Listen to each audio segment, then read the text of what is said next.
Hi, my name is Rowan Crothers. I'm 15 years old. I'm a representative on the Australian swim team and I have cerebral palsy. Hi, I'm Beth. I'm Rowan's mum and I have to put up with my 15-year-old son, who's just the same as any other 15-year-old boy. My type of cerebral palsy is spastic diplegia with right arm involvement. Rowan was born at 25 weeks gestation. He was born because I had septicemia, so he wasn't born because there was anything wrong with him. He was born purely because I was ill. He then went on to develop infections from that, so he did have some complications of prematurity. We found out when he was about 9 days old that he'd had a cerebral bleed. The doctors told us after Rowan had had the cerebral bleed that he had a high chance of developing cerebral palsy and would have possibly other neurological issues because of the bleed. He wasn't diagnosed with cerebral palsy officially until he was 9 months old.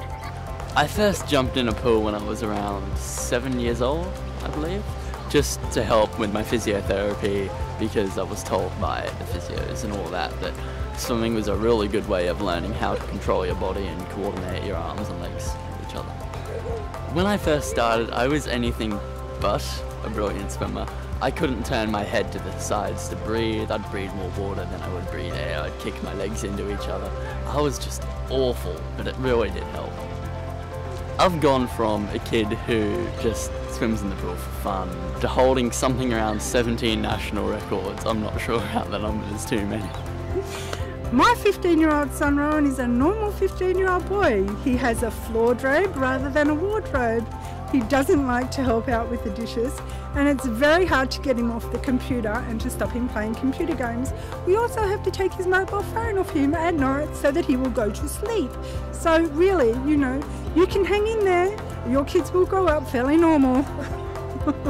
To all of you out there who are thinking, oh, I'm the only person who's ever going to go through all this therapy and it's a big pain and I don't want to do this, just remember that, sure, you're definitely not the only one who's doing it, and it definitely is worth it in the long run, because look where I am now.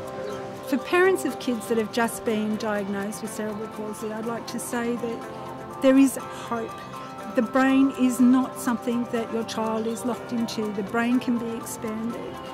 Try and think outside of the box to how you can get services if you aren't able to access them easily, and talk to the people at the Cerebral Palsy League. Make sure that they're aware of what your needs are as a parent as well as what your child's needs are.